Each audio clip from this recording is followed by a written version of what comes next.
this episode of Viral Rewind, we're looking at the Quamo email worm for Windows, and it's a 32-bit Windows worm, so it will work on both Win9X and NT-based versions of the Windows operating system.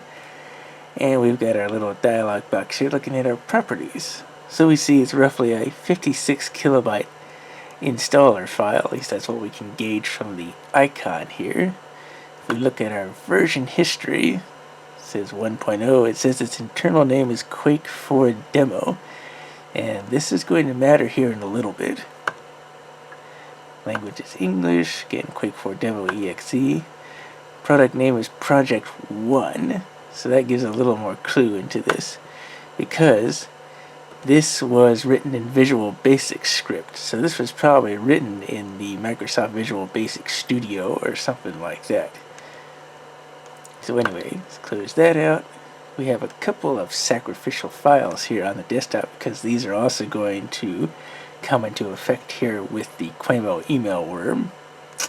Because not only does it try to spread via email, including how you receive it, but it also does some destructive stuff to your personal files on the system and a couple of other things.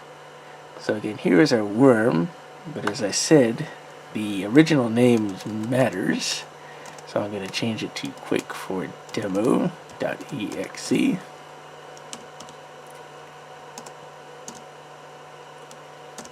Yes.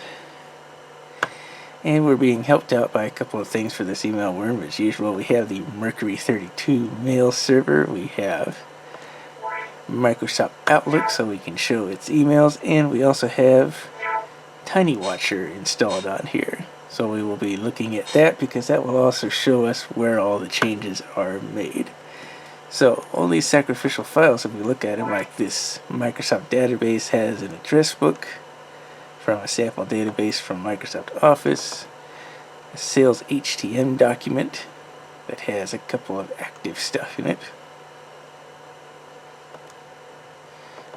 We have a Microsoft Word document that has beverage products.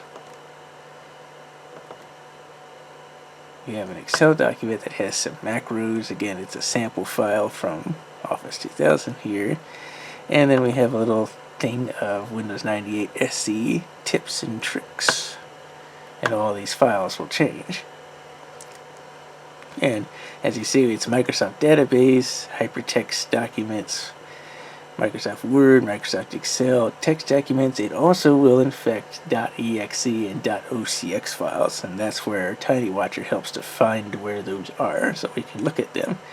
So when you get this in an email and you open it, a little bit of hard drive activity, and then we get this fake installer for Rocket Arena 3. And it says this program will install Rocket Arena 3 into your Quake 4 directory, and it will also install the full version of Quake 4. Now, if you look back at that properties dialog box, this was only, what, 56 kilobytes or so? I think most people will agree that installations of Quake 4 are several hundred megabytes worth because they usually come on a compact disk. And you can sit here and you can click next all day and nothing happens. However, if we click on cancel, that's where it starts doing its infecting routine and mail spreading routine, and we will see activity on Mercury here. So there's all our messages getting sent out, and we see that the dialog box for the fake installer closed in the background. So let's go to Outlook and look at some of these. So here's an example of one of the messages, and it has multiple subject lines and bodies that it can use.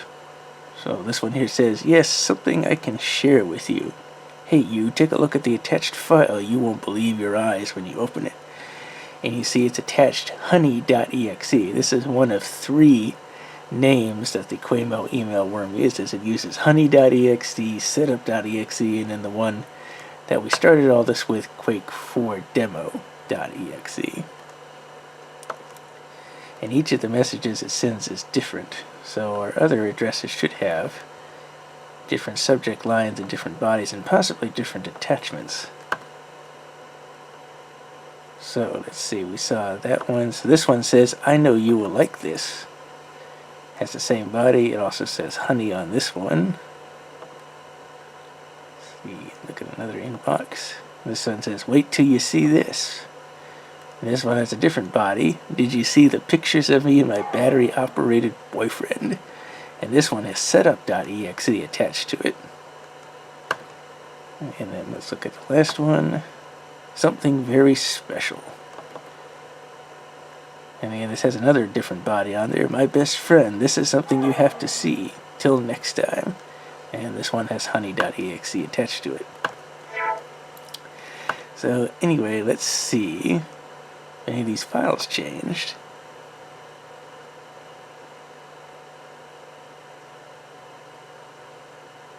So loading, and they did. So this is what it has pretty much overwritten these documents, including the any .ocx and .exes that it finds that we'll see in TinyWatcher. So it says, you didn't protected your files well enough. Let this be a lesson. Never trust someone else. Eiram 1999 to 2001.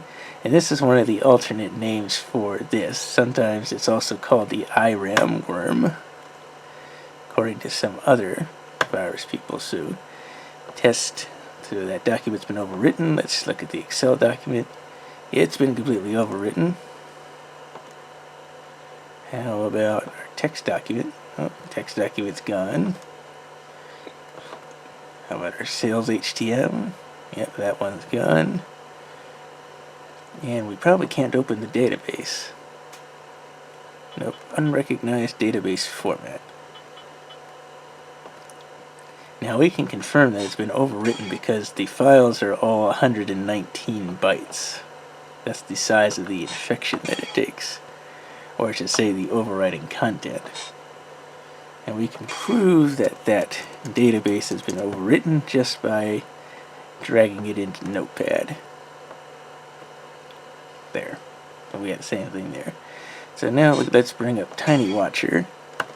Let's see what all changes it's made to the system. Now it does drop some files and some registry entries, which TinyWatcher will pick up. So that's how it can install itself to the system, and then every time you boot the system, it will try to run multiple copies of itself. So you can send emails again and again.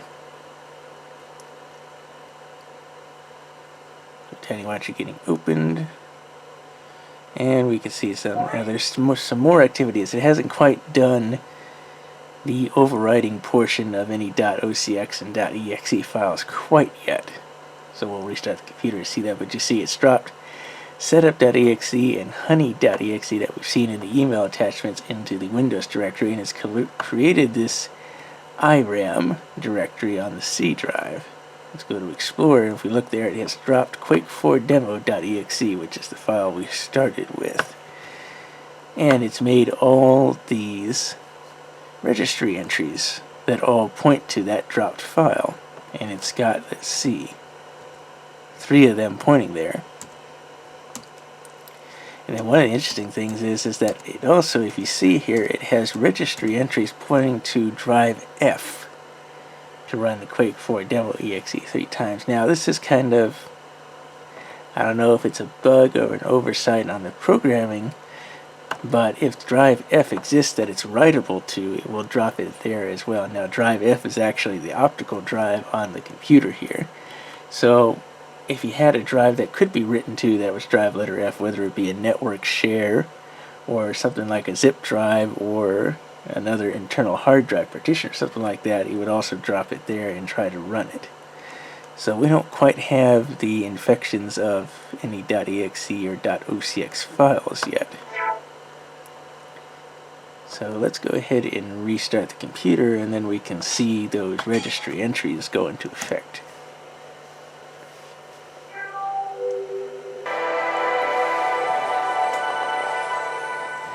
So getting booted back into Windows here. Let me get our Mercury email server loaded back up.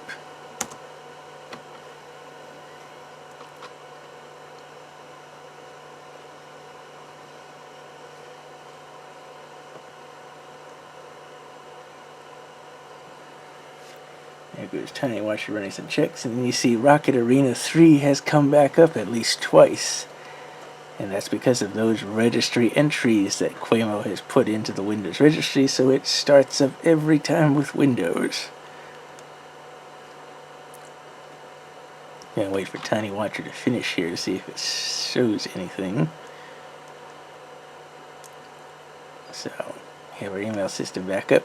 And of course, these things will be pestering you. You'll be clicking cancel. And if we go back to Mercury, we see it's sending emails again.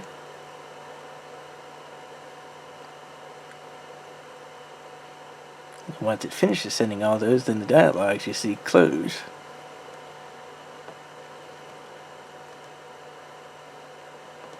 Bring Tiny Watcher back up.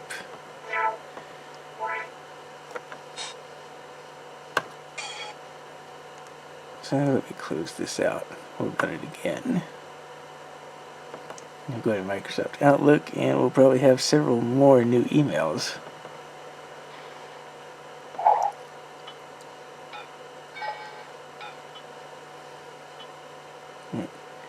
There's one of the other 70 lines, a brand new game. I hope you enjoy it. So yeah, it'll send more emails out again every time you start the system. So one reason we had to change the name to Quake for Demo is because Quamo, like some other email worms, like Pikachu for example, it is looking for the specific names that it normally goes by. So if it's named anything else than what it expects, then it will not attach itself to emails, nor will it potentially not install itself correctly on the system.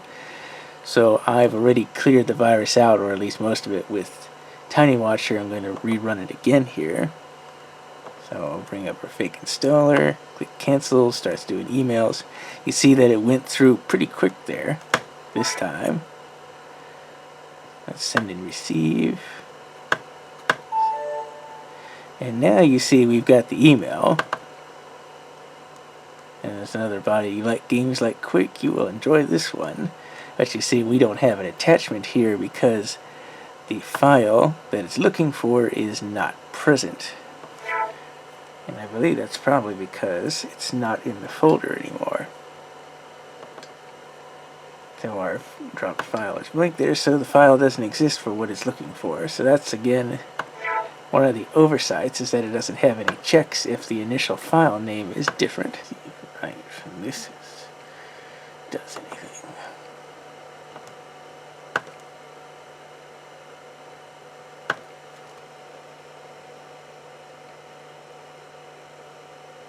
There's some activity on the hard drive. Maybe that's the key. It's running it from the attachments.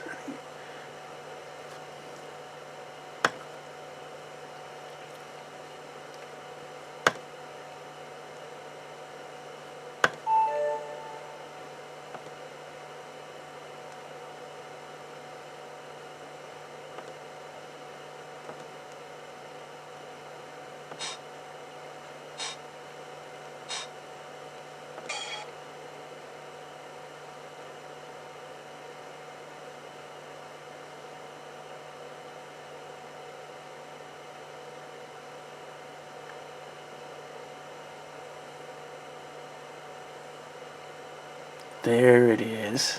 Yep, that's the key.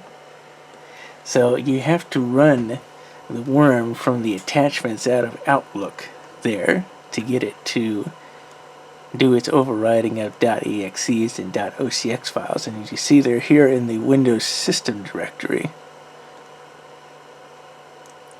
And this is one that I was focusing on. Let's bring up Explorer.